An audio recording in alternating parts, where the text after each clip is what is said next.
everybody I've talked to has dealt with anxiety or is dealing with it right now. Like crippling effects of anxiety. The effects of it are ruling lives. It's causing changes in our behavior and how we interact with everybody.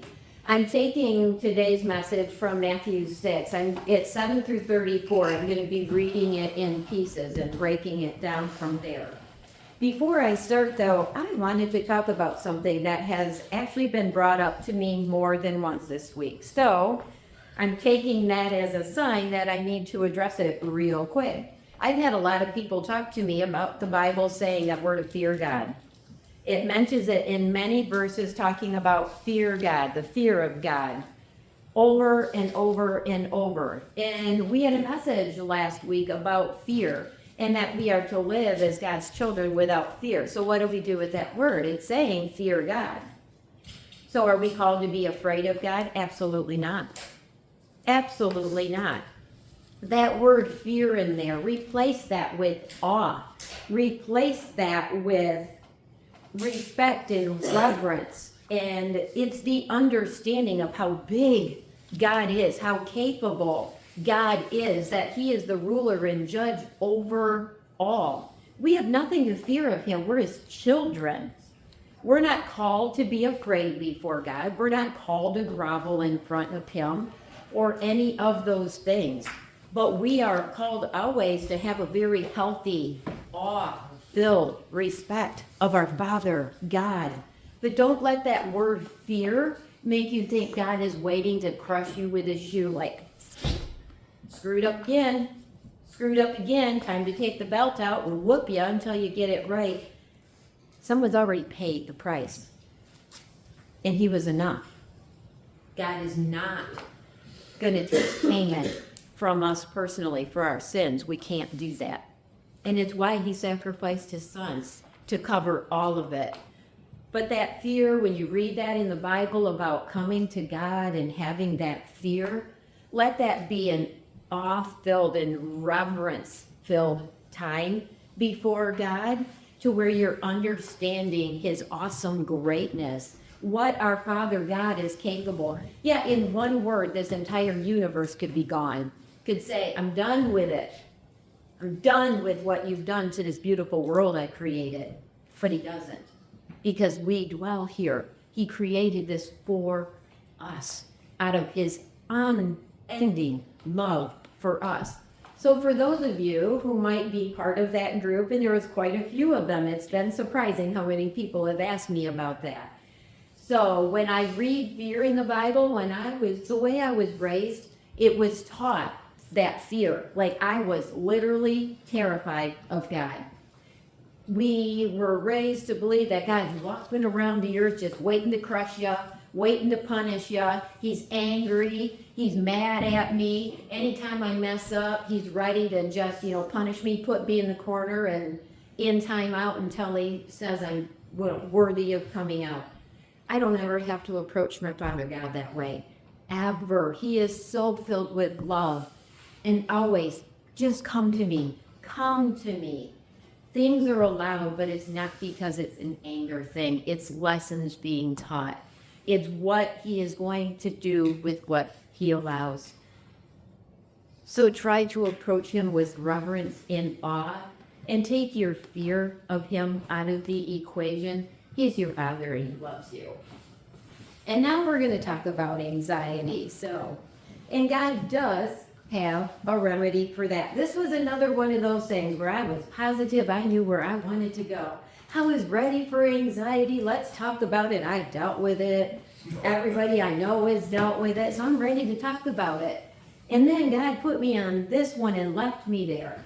I'm like, I have a million other things I want to go with. There's all kinds of scripture that talks about anxiety and fear, which tells me ever since the fall, people have dealt with fear and anxiety, because I can imagine Adam and Eve, as soon as they took a bite of what they should not have taken a bite from, experienced for their first time ever an absolute fear. The recognition was now there. They got what they wanted. They didn't know they asked for that, though. They thought they had an understanding. We're going to be like God. We're going to understand like God.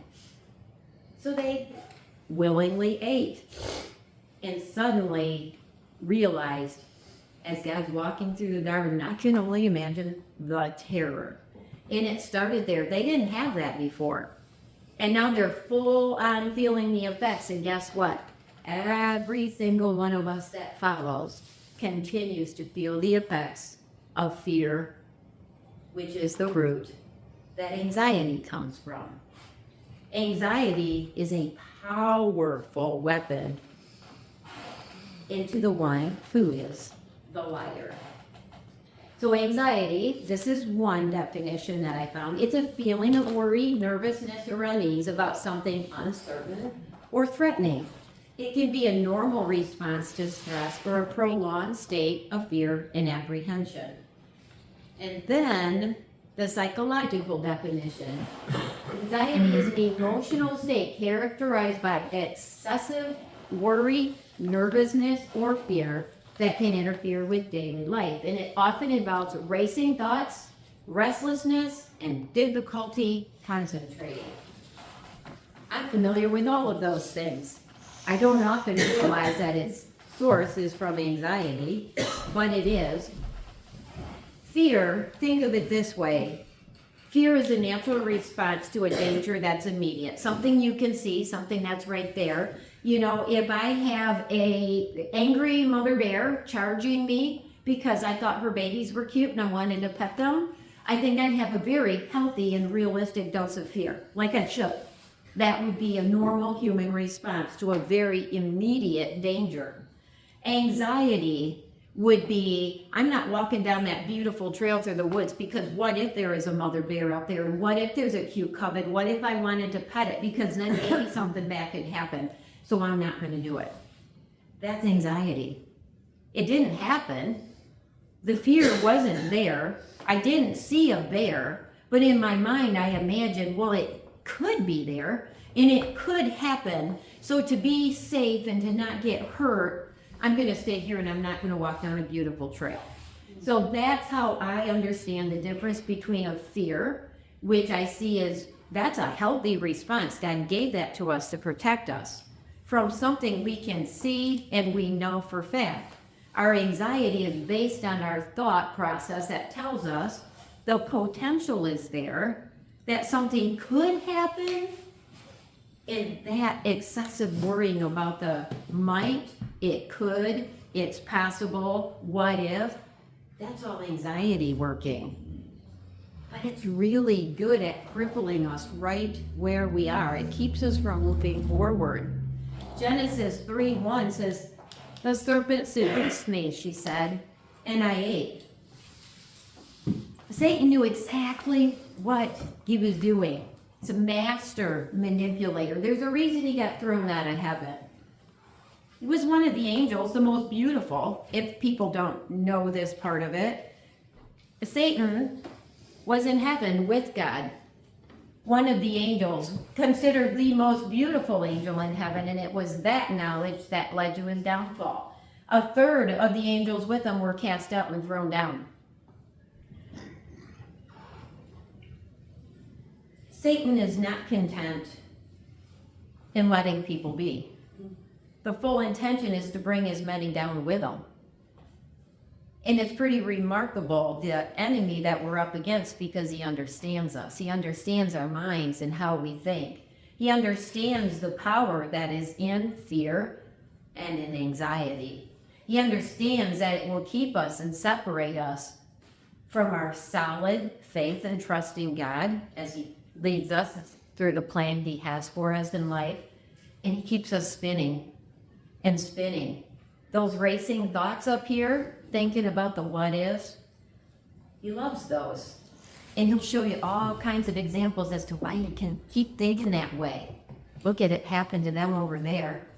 Well, yeah, the odds of getting struck by lightning, though, are pretty slim. But, I'm not ever walking outside if there's a lightning storm within 40 miles of here, because I might get struck. He uses those things, and it plants so deeply in our mind. And we hang on to that. And the plan that God has for us starts to get muddled. We don't see it because we're so deep and lost in the fears that we have of what could happen. It takes our eyes off our Father and puts it on the one who was cast out. This one's beaten. This one's lost already. He's got nothing to lose. Absolutely nothing. He knows what's coming. He knows the future. He knows it.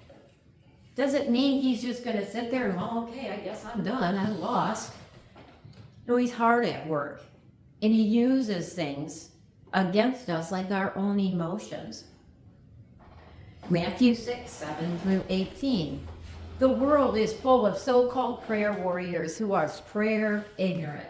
They're full of formulas and programs and advice, peddling techniques for getting what you want from God. This was a hard place for me to go.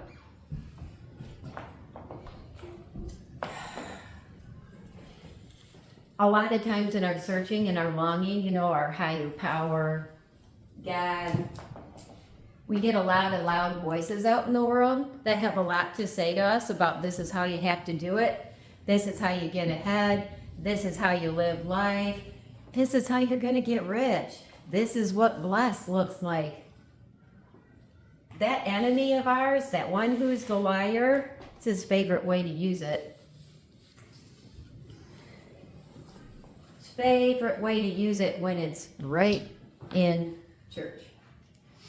Put it right inside church, right in the middle. Have everybody sit there and gobble it all up. And people do. Why? Because it's pretty, and it's fleshy, and it's this, and it's that. And I'm not saying it's all wrong. But I'm saying we have to be careful. I can get caught up in it. I love a good show. I love it. That's what a good show is. It's about getting our attention. But they're all full of advice for these solutions to life and the problems. Those things we worry about? The things we're anxious about? How about finances? I might burst some bubbles here with this one. If your plan to get rich quick is I'm going to give $100 to the church because God's going to multiply that by 1,000 and I'm going to be rich then. I'm telling you, God doesn't work that way. You do not give so you can get. If that's being preached in church, that is a lie. That is a lie. You will be blessed if you give from a right heart and spirit. But to get rich quick to take care of your financial problem doesn't work that way.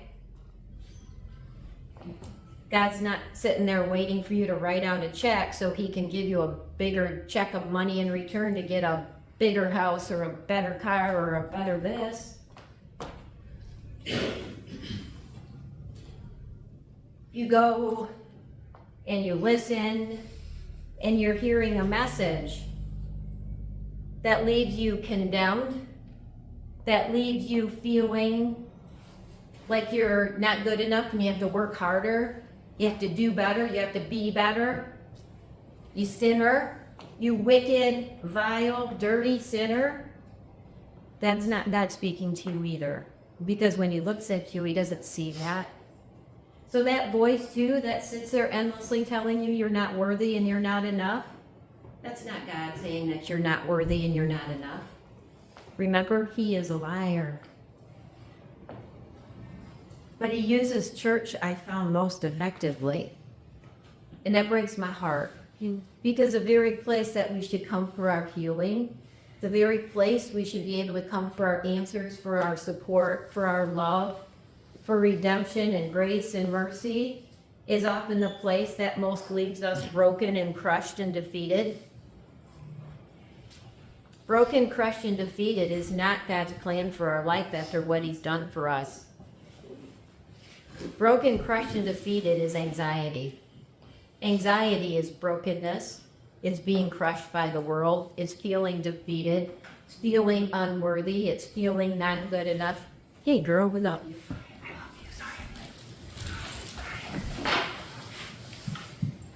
I hate that this is one of the most powerful tools I see currently in the hands of the one who lies.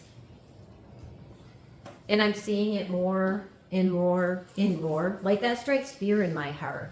Now openly ask every single one of you here, if you hear words coming out of my mouth that are not what God would say, that you feel may not actually be truth, please get to me immediately.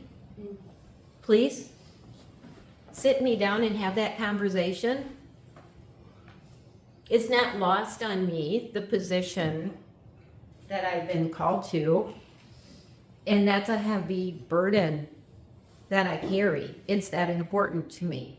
I want truth spoken off from here because I love you, but because I know God loves you more. And he has a message that he wants shared with you. I pray that I'm never a tool in the hands of the one who is a liar.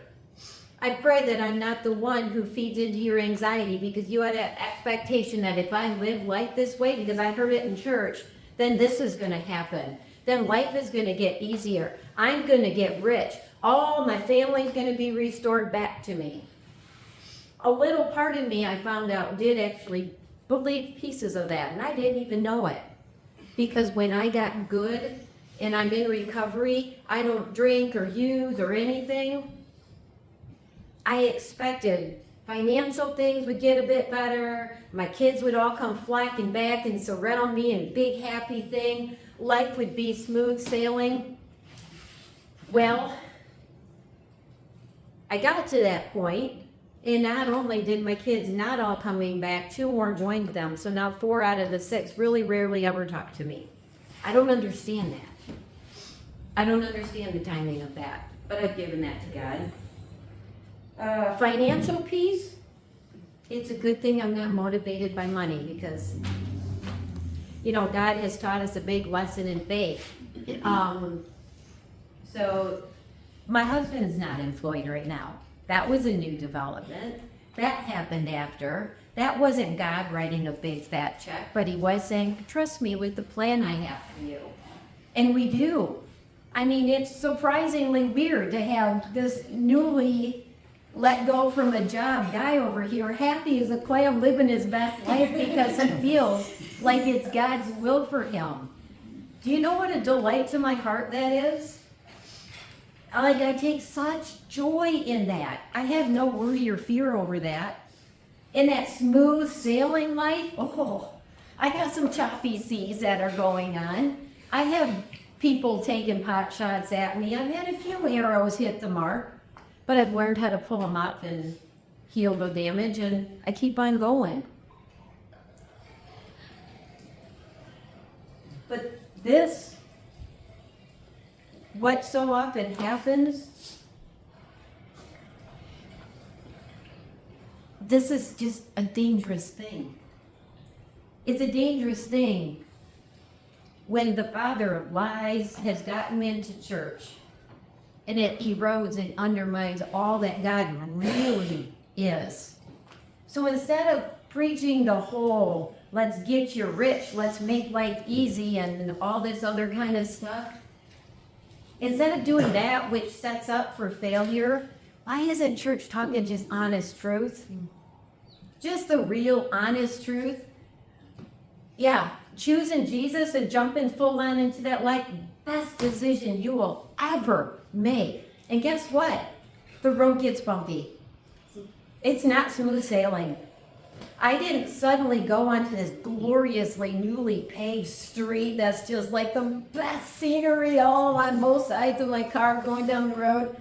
It's been everything but it's been the best journey I've ever been on in my entire life because I finally understand it's a plan that God has for me. And I am trusting now that all those bumps, they've been becoming these beautiful things. The outcomes were not the main source. What he did with that bump that I thought might be a bad thing became something beyond anything I could have imagined. But it's trusting in that. But it's having discernment with what you hear. The worst kind of anxiety is the kind of anxiety that interferes with your relationship with your Father, that makes him feel like he's unattainable, that makes you feel like you have to go to a church building to listen to somebody standing up here telling you how you have to think and how you have to believe, because I know it all. Because I'm going to read things that you don't understand. I'm going to exegete and break things down. I'm going to tell you what the Greek was, the Hebrew was, and all this kind of stuff. And you're going to hear things and words that you're like, not even sure what that word is because nobody uses that. But I better keep coming back because I got to figure out this God thing. That's not okay. The person standing up here is no different than any of you sitting in the pews right where you are. They just had a calling to speak. I don't know why he chose me, because my giftedness was never speaking. It struck fear in my heart. I'd be 3 words in and I'd be crying because my nerves were that bad. But when you ask God to take you out of the way so it can be all him, it's my prayer that what he wants you to hear, you're going to hear. And if you feel that that's not what you're hearing, I'm starting off this sermon on anxiety. Call me out. Call me out. Because my only desire is that truth is spoken here. Because then you can build that foundation where anxiety doesn't grow so big. Because we know who our Father really is and who he honestly is. And he didn't put us here to live a life that wasn't full and joy-filled no matter the circumstances. Big one out of the way. This gets me in hot water, so churches are a place too where a lot of people happen. They don't like to be called on some things, and I have to be called on some things, and truth has to be spoken. All right, don't fall for their nonsense. This is your Father you are dealing with, and he knows better than you what you need. We get anxious, I think, over a lot of wants. And as we sit here in America with all that we have, wants and needs become a blurred thing for us, because a lot of the things we consider a need is certainly not a need in a lot of other countries. Like, I need fast Wi-Fi, like, now. So my smartphone, my tablet, my laptop, my desktop, my kids' stuff, the game system, because that all has to work. I have a freaking refrigerator at home and a stove at home that literally run on Wi-Fi. I could pull up right now and show you what's inside my refrigerator if you so wanted to see. There's not much in there, but there's a couple things. But is that a need? When did that become a need for us? We get that very skewed. It's no wonder that here we are in a nation where everything's available, all the opportunities, we're safe, we can have all the views we want, that's very obvious. But we live in more anxiety than almost anywhere else. Why is that?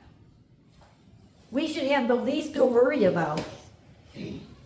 People are like, well, what about, if I don't have a house? What if I don't have whatever? But we live in a country where nobody realistically has to go without shelter. It may not be the best, may not be prime, it may not be in our mind what we envision that should look like, but will he provide? If we're willing to accept what he gives? Or do we say, well, that's not good enough? I had a little of that when we were looking for our house. Oh, the adventure of trying to find a house for sale in that market. Woo!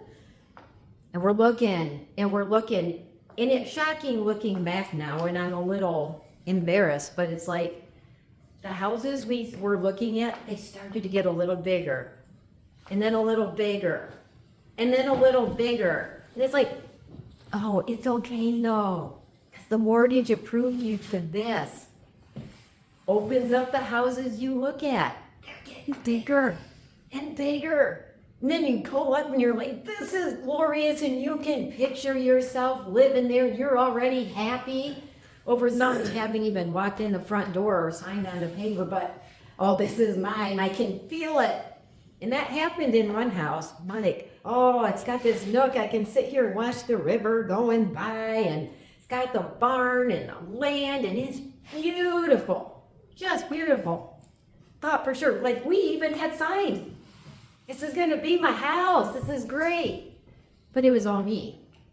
And again, as in all the ones before, weird things happened that weren't even on our side of things, where we're like at the last minute, yeah, it's not going to be available. And I'm like, but that was my house.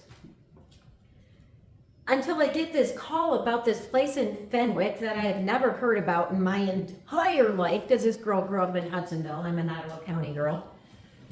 I'm like, I don't know about this Fenwick place, but let me see how far from Grand Rapids it is, because my husband there said, I work in Grand Rapids, so as long as we're an hour or less. He's all like, everything I looked at was on the outskirts, but you said an hour or less, so. And sure enough, Fenwick fell into that criteria. The other thing that I had wanted is not to be on a busy road. I would love to have some woods. The water would be, like I had this list of things. And I drove to this house after I'm like losing my mind, lost another house. I'm gonna call one more person. This is it. If this don't work, we're staying in Rockford. That's just it. I'm over it. My plan's not working. Still not thinking, maybe I should see what God's got for me. So I made that phone call. And that's when he said, what about Fenwick? Got a house going up on the market tomorrow. Says, in fact, the owners just said that they are not there anymore. Everything's out. They left the door open. Go ahead, drive out there and walk through it. I drove out there. I turned down to Fenwick Road. And I'm like, oh, I'm driving through farmland. This is great. There's all this woodland. I'm like, this is wonderful. Finally found this road because GPS at the time didn't even recognize it. So I kept turning down somebody else's private drive. But I eventually found the right one. And as I'm driving, I'm like, it's got a very long drive back here, third of a mile off the road, and turn a corner even, so literally can't even see a road. He answered that prayer. The woods, I have a beautiful pine forest on one side, beautiful hardwoods right out the back, and guess what bumps up to it? Hundreds of acres of state land. With guess what? A huge duck pond. Oh my goodness, I got woods, I got water, I'm off the road, the whole thing. There was nothing special. It wasn't a show house. Still isn't, but I love it. Needed a lot of work, but I can do that. You know, that diamond in the rough, the thing I didn't know I was gonna love. I thought it was that house that God was bringing me to, because he provided. There's no other explanation, because I never would have looked at Fenwick for a place to live. I didn't know anything about it. Nothing. But God did. But that wasn't why it was that house. And I recognize that now. God had a plan and a place I needed to be. I sat there worried and anxious over this the whole time, because this plan that I had, the stuff that we were talking about, what life was going to look like and all this stuff, God's like, that's not the plan and calling I have on your life. If one of those houses had worked out, this wouldn't exist. I wouldn't be here. I wouldn't have said yes to ministry. I'd be working a full-time job with my husband because we'd be trying to sit and pay for a house that we didn't need. It's two people with a bunch of little dogs and Marley, but it's just the two of us. We didn't need those big houses. I didn't need a mortgage that big.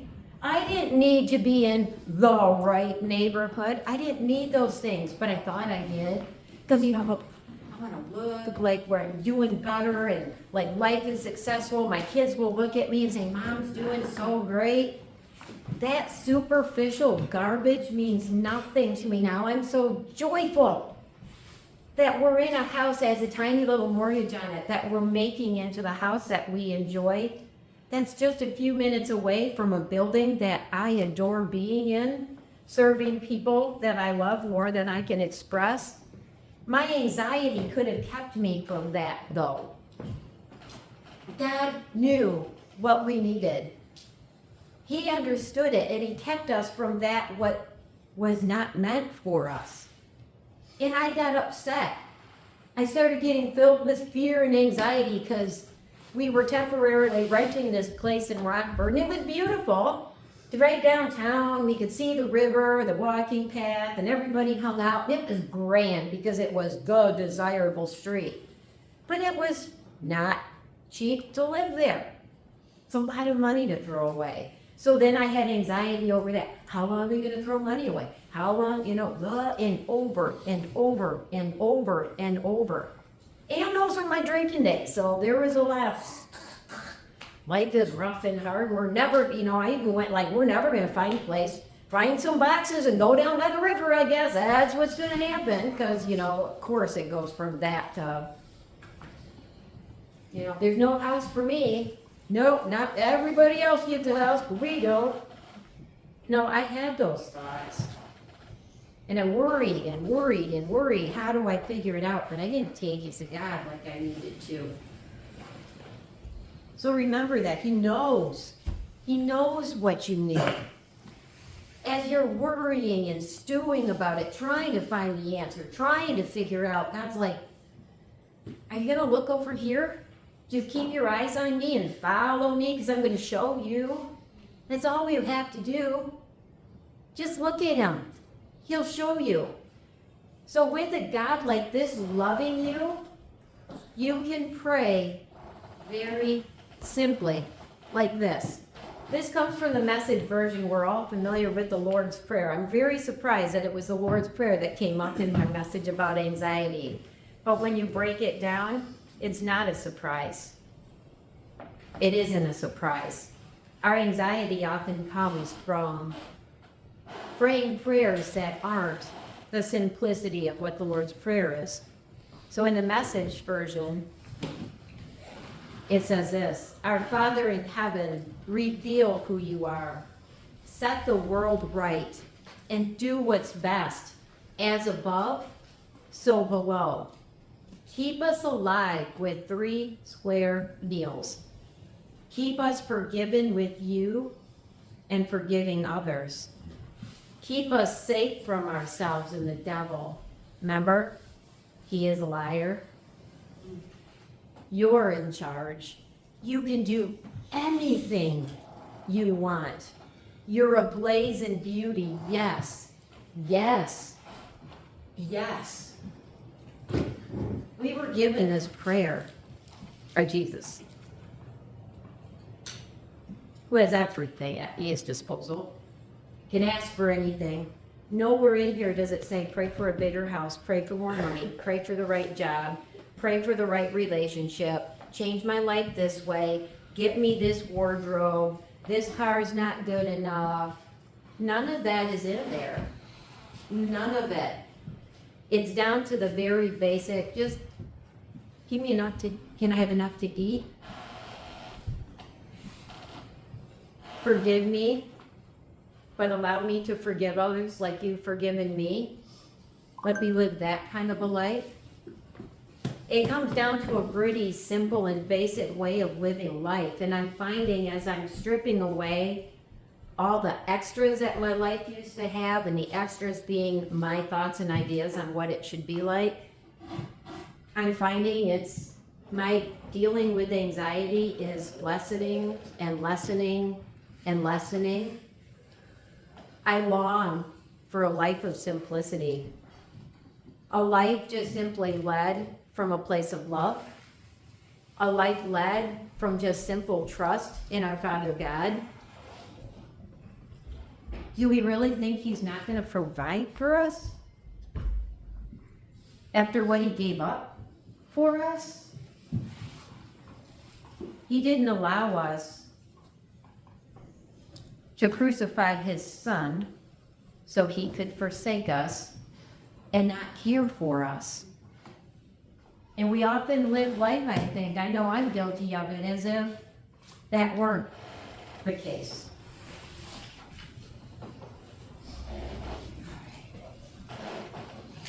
Jeremiah 23:16-17 says,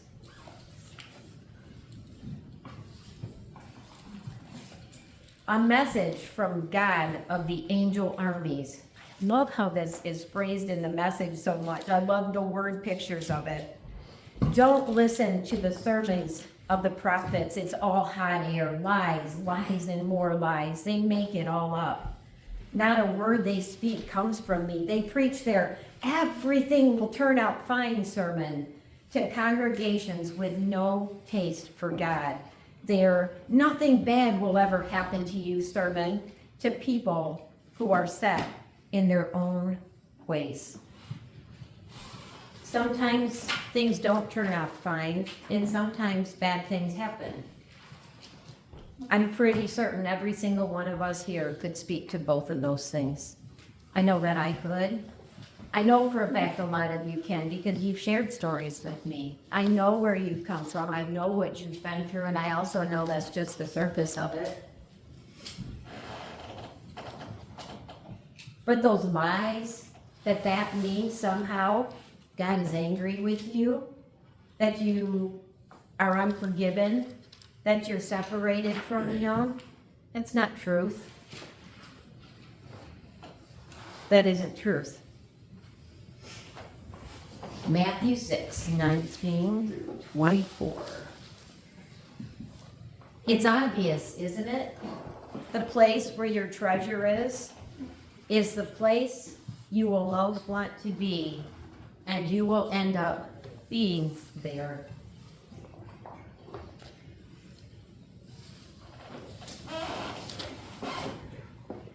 Where is your treasure? Where's my treasure? You know, what's the most important to you? You know, think of that, your top 3 things most important to you. What would you put on that list? What's number 1? What's number 2? What's number 3? Top 3 priorities. For a lot of people, this would come to mind. Oh, gonna retire in my 30s, independently wealthy. You know, price old Bitcoin or something. I don't know how people do. I don't know how they get rich quick. I don't know. That hasn't come into my life. But once I have money and I'm vacationing or living in glamorous places and my pictures on Pinterest and Facebook are better than anybody else's because I'm so blessed. Those are my favorite. Look at this. Look at my backyard. It just got redone.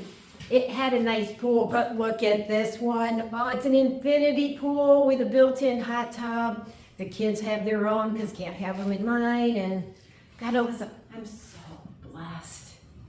Is that what that is, though? Is it really? I feel a sadness now so often for those searching for their joy in that. In the what I get, what I have, what my title is, what my position is, what people think of me. You know, if I get all that stuff right, you know, these people here, they don't have a care in the world. Anxiety, oh, look at them, they don't know what it is. I mean, she's got a glass of wine in her hand, things are great. I'm living my best life. I'm so happy, look at me, I'm smiling as I'm looking off to the distance, looking perfect. I'm telling you, this isn't the answer. I didn't have this life, but in the past, I've had. I didn't have to live on a budget.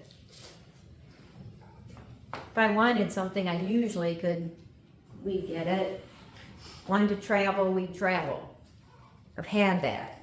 And it's some of the worst periods of my life.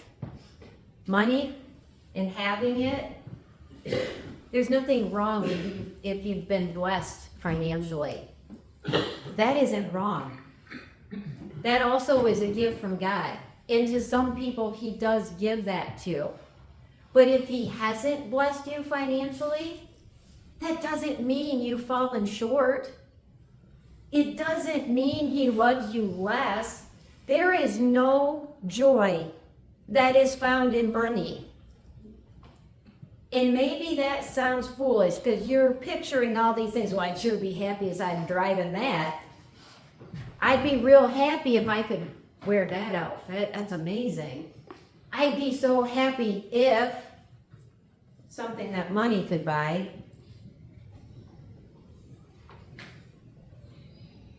People that are blessed financially have a heavy burden. And the reason for it, the last thought I had when money was no worry was God. I didn't need him. Why? I don't have problems. Why do I need God to fix anything for me? Look at me. Hashtag blessed. Blessed by who? I was God loved, but I wasn't God blessed at that time. I'm thankful, sorry babe, that we aren't independently wealthy. Because I know myself. I greatly prefer this self. I take joy in small things. I love finding the best pair of pants at the consignment store. I think it's amazing. I've heard some people say, I would never wear something that somebody else ever wore. What?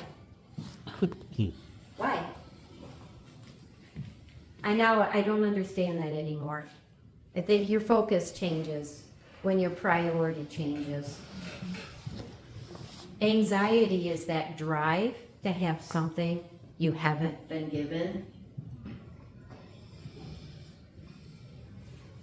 I think most of us, really, if you look around, you've been given some amazing things. And sometimes it's not things. Sometimes you have to open your eyes and see who God's surrounded you with. I know every single individual sitting in here, if you look around, you are blessed beyond measure by the people sitting around you. I know the people sitting around you. They'd be there for you. You have a struggle, you have a need, you have a worry, anxiety run in your life. Look around you at these people.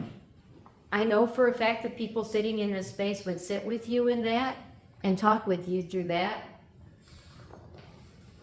I know God always will, but I also know God understands humans. We need tangible things sometime in our life.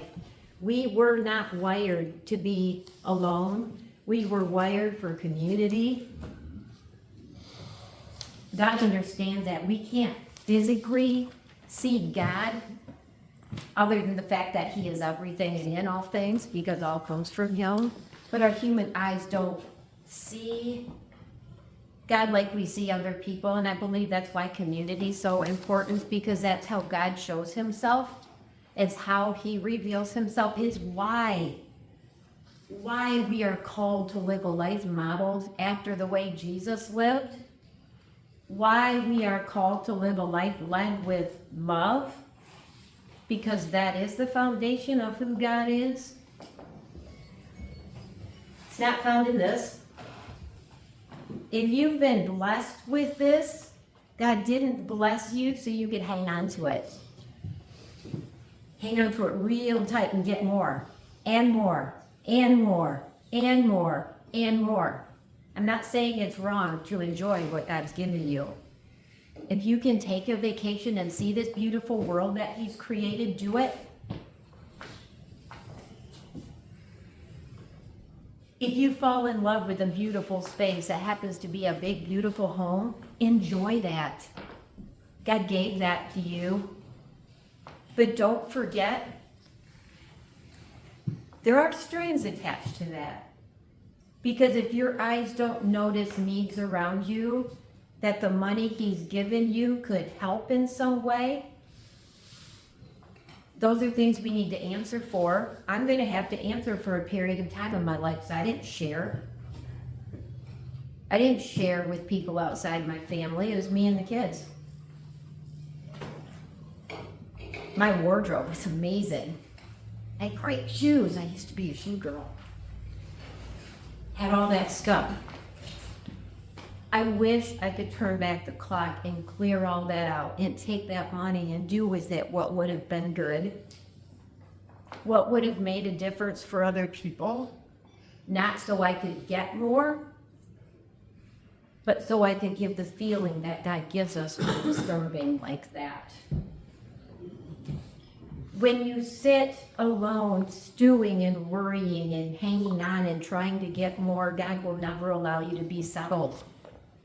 You won't be, because you're not in his plan. Don't fear being generous. We are called to be a generous people. God has promised to care and provide for you in all things and all your needs. He knows every single one of you. He knows your day one and he knows your end day. Well, you'll never have an end day because eternity's a pretty long time. He knows your last day here. And he knows what every point between A and B looks like. He's got it all known. We can trust him in that. He tells us to try him. He never said we can't question, but maintain your trust in the questioning. He understands our human mind. He created us. And to sacrifice his son because he understood how we are.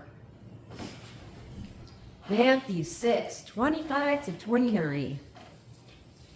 Look at the birds. They're free and unfettered. They're not tied down to a job description. They're careless in the care of God. And you count far more to him than the birds. I don't think anxiety is a huge issue in the wildlife that I see. Maybe the squirrels try to cross the road before a car comes, or, the turkeys that are just like, oh, and I don't know what's going through their little heads when those kinds of things happen, but the animals are not living their life from a place of anxiety and fear. Maybe because they live that simple life, you sleep, you get up, you find food, and you raise your family, you go to sleep, and you try not to have some higher order animal catch you and make you their dinner. Maybe there's some fear in that, but animals aren't like us. They don't live in fear, they don't live in worry. They're just doing what they were created to do. And in that aspect, we're to do the same. We are created to do what we were created for. If we are not doing that, I have found out in my life that you get very unsettled. You're very fear-filled. You're often filled with anxiety. It was those times where I had to sit with myself and say, where am I not living my life in the way that I should? What am I not doing to serve others that I should be? It's miraculous to me that has been the most pivotal thing in my entire life, is finding out that service to others is the most profound source of healing and change you could ever find in your entire life. Giving of self without expectation. Because humanly speaking, if I stood here as a human, I'd be like, I'm going to do this for you. This took my time. It took preparation. It took this. I think it's worth about this. So give it to me. That's not serving. Serving is no expectation. Serving is done for God and your calling. And for others, it's not for self. Why? Because my favorite picture. Because this is our model. More than the birds, more than the animals, more than this earth, more than anything. More than anything. This world was broken by the fall. Jesus didn't come for this world, this round thing in space that we live on.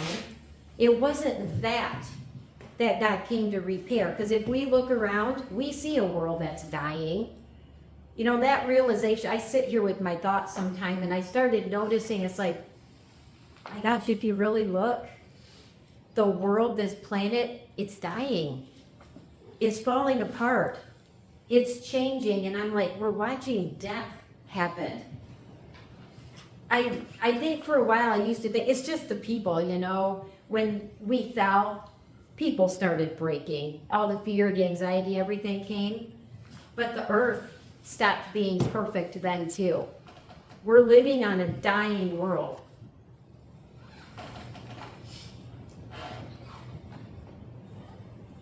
He came for us. He came because he knew what our decision in that garden way back then, when we're like, we want to know it all just like God. We want that too. That's appealing. I mean, we can sit here and judge Adam and Eve all day long. Like, their fault that we're here. Any one of us would have done the same thing. Living in perfection. You have everything you need and beyond. I can't imagine the world they lived in, because I see things in my world that are beautiful, like breathtakingly beautiful, and I'm looking at a broken world. What did it look like before it broke? And humans, even then, listen to the liar. Said, you're not going to die. No. Yeah, that God, yeah, no, he doesn't want you to have this, because, you know, if you have this, you're going to know more. You're going to have knowledge. You're going to know good and you're going to know evil. I'd like to believe that if I would have heard that, I'd be like, but I don't want to know evil. But all they heard is like, I can be like God. I can know it all. Sign me up. Let me eat it. Willing to pay that price, not knowing the price. But you find out as soon as you take that fight, and then there's no going back, and that's what happened. Which is why Jesus did what he did.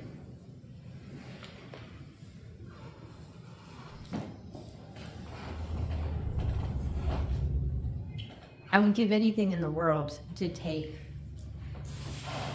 fear and anxiety out of this world, because I see the damage and the harm that it does to so many. The voices in your head telling you things that aren't true, keeping you frozen in inaction, and it's bad enough for people without a substance use.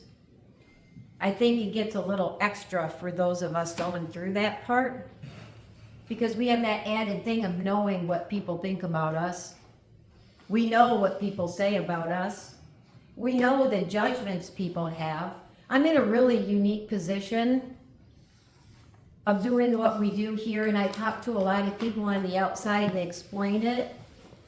In the descriptions and ways some people word what I do and choose to do, and the people I serve, I really have to fight my anger sometimes over the judgmentalness that people have. But I remind myself they're uneducated, they don't know.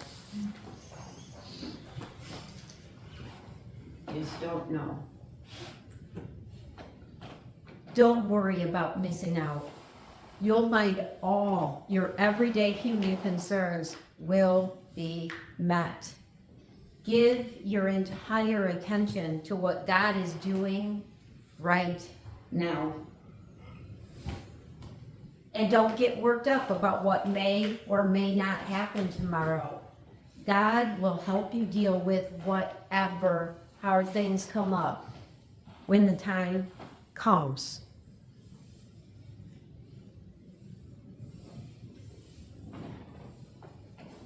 I wish these were easy things to do. I am not going to stand up here and say, it's so easy, just do this. There you go, everybody better? Feeling better? All that anxiety and fear gone? It doesn't work that way. Because it's a choice you have to make over and over and over. Do I trust God to help me deal with whatever comes, or don't I? If you say yes to that and you really mean it, you have to step away from your fear and your anxiety. God? There it is. I'm not bringing it with me anymore because I can't change it. I can't make my kids talk to me. Can't bring my kid home from a war zone. I can't change what happened in the past. I can't put more dollars in my bank account. I can't this, I can't that, I can't that. So I'm going to sit and just worry about it. I've learned that that doesn't help anything. It makes it worse and it takes me away from my Father God. And I can tell you, without lying, 100% of the time God has provided for my needs. Even when I wasn't walking with my eyes on Him, didn't mean His eyes weren't on me. He's always known where I was. He's been with me in every decision I made. Talk about shame. That's where my shame comes from. Not that other people will find out or could find out. I don't think there's anything left out there because I put it all out there. It might as well. You can go digging. I don't care. I'll gladly talk about it because isn't God amazing? Isn't He amazing? Look what He's done in my life. But the knowledge that in those moments, even if nobody else saw, God was sitting right there with me when I made that decision and that choice. Every time I took a drink, God would sit right next to me. Every time I got drunk, every time I got blackout drunk, every time I made the fool out of myself, every time I hurt somebody, every single time, He was right there. And the part that is the hardest for me is that the entire time He was there, He's like, I love you. I love you. I'm right here. I love you. He never got mad. Never told me how worthless I was. That was my own voice in my head. Because I didn't listen. Because I didn't believe it. Because fear is a powerful weapon. He will help you with whatever hard things come. This is filled with hard things that came to people's lives. Filled over and over and over. And I think it's one of the reasons why fear and worry is one of the topics it talks about hundreds and hundreds and hundreds of times. Some versions have over 500 references to fear. If things are talked about frequently in the Bible, 3, 4, 5, 6 times, is something to take note of. It's all to take note of, but hundreds of times? That tells me how big fear has been in people's lives. For centuries, it's not new to us. We're just unique in the situations that we work in and deal with and live in.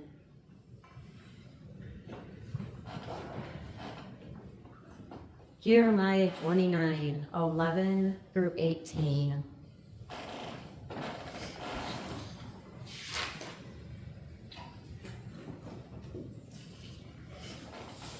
I know what I'm doing. I have it all planned out. Plans to take care of you, not abandon you. Plans to give you the future you hope for. When you call on me, when you come and pray to me, I'll listen.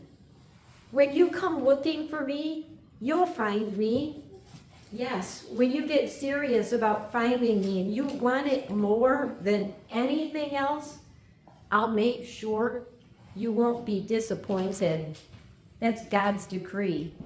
I'll turn things around for you.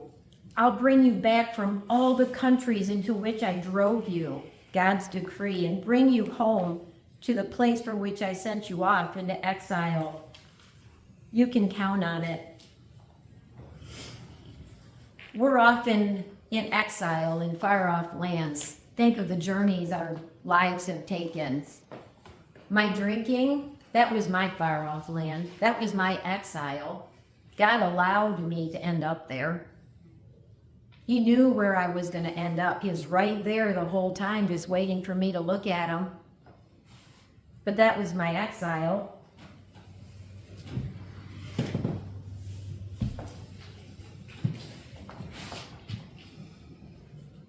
But for right now, because you've taken up with these newfangled prophets who set themselves up as Babylon specialists, spreading the word, God sent them just for us. God is setting the record straight. As for the king sitting on David's throne and all the people left in Jerusalem who didn't go into exile with you, they're facing some bad times. God of the angel army says, watch this. Catastrophe is on the way. War and hunger, disease. They're a barrel of rotten apples. I'll rid the country of them through war and hunger and disease. The whole world is going to hold its nose at the smell, shut its eyes at the horrible sight. They'll end up in slum ghettos because they wouldn't listen to a thing I said. When I sent my servant prophets preaching tirelessly and urgently, no, they wouldn't listen to a word I said.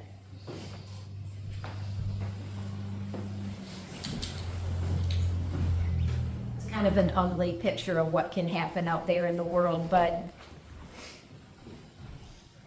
it's what happens when we don't listen. It's what happened to me. Things were stinking to high heaven in this world I was trying to live. I thought I had a good idea of life and what a good plan for life looks like, but it was a slummy, stinky, smelly, rotten place, all dressed up in a nice house in a nice neighborhood. Didn't change what it really was. All we have to do is listen. In those times when the anxiety is taken over and the fear is huge, you don't know where to turn, and I'm telling you, if you're in early recovery, it happens all the time. It's a whole new way of living. How do I do it? How? Who do I listen to? Everybody's got advice. It's going to happen. People are unique and individual, and their journeys are going to be unique and individual, but there is one who does know. But it takes quietness. It takes a heart to listen. You have to want to hear, and you have to want to follow it. Not only if it's going to give you what you want. We have to be content with our needs being met and looking the way that they do right now. If you can't be content right now, ask yourself why. Because everything you have, everything I have, everything you don't have, everything I don't have, is God's decision. Nothing I did put me here. Nothing. I can say that for absolute fact. It was never my intention in this lifetime to be up here talking on Sunday morning. This isn't me. An outreach center for recovery? If you thought that in my dreams of my retirement years, that was part of it, was never on my radar. But I sat and worried about how am I going to retire. And that was starting to scare me. Like really beat me up because you hear the things, you need this much to retire comfortably. Have this, and you got a plan for this, and then, I'm getting to where I have to try and pick apart the like, do I want A, do I want B, is it gonna cover this, there's so many things, and I was so filled with worry. But if we live the God-planned way, trust, and being grateful and thankful for here and now, knowing that he has a plan, knowing that every need will be met, and remembering that needs are very different than wants. Let go of your wants. Just let them all go. Are your needs met? Everybody here is wearing clothes, so that one was met. Nobody looks like they're skeletal and haven't eaten in weeks. Those needs were met. There's more than one person in here. The need for community was met.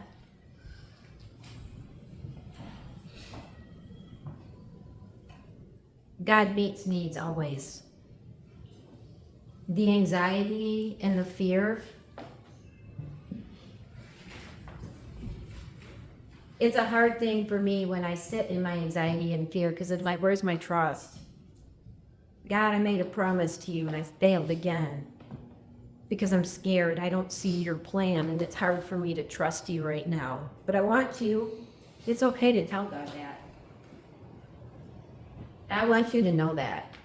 Come to God as you are in every bit of your brokenness and just put it out there. If you need examples of it, get into some of David's Psalms and listen to how he talked to God. Everything from broken, on his face in the dirt, tear covered in brokenness, to literally shaking his fist at God and making demands.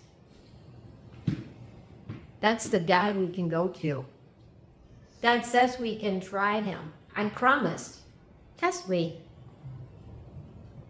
Because it's never failed. If he says your needs are met, I will provide. He's not a liar. Sometimes that voice, though, that we hear makes us look at it as if it's a lie, because why am I living here then if you're taking care of me? But you're living someplace, right?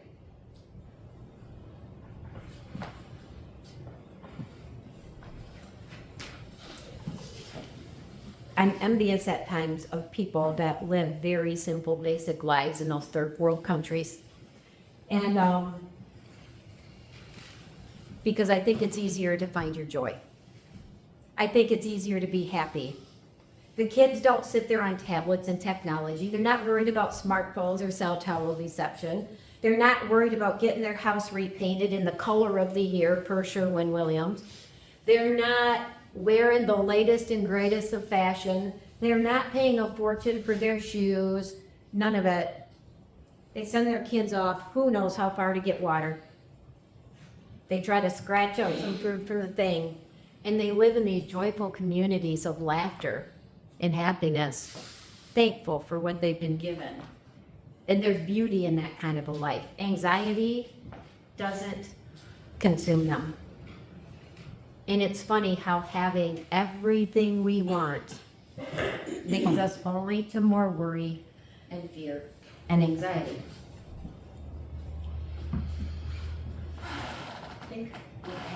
Yeah. You're probably going, thank goodness, how long are you going to talk about this? But this is a big topic, and it's just going to be part of life. And it becomes a choice of handing it to God, who knows what to do with it, or you can sit and hang on to it and continue to spin and worry and be fearful. But you don't have to. So I'm asking you, please, if that consumes you, if you walked in carrying that, there's plenty of room up here. Just leave it. Leave it. Give it to God and tell him you're done. Because he knows what to do with it. And I promise you, he will do what he will do. Just trust him. Thank you. We're going to finish with one last song, and then we'll pray, and then we're going to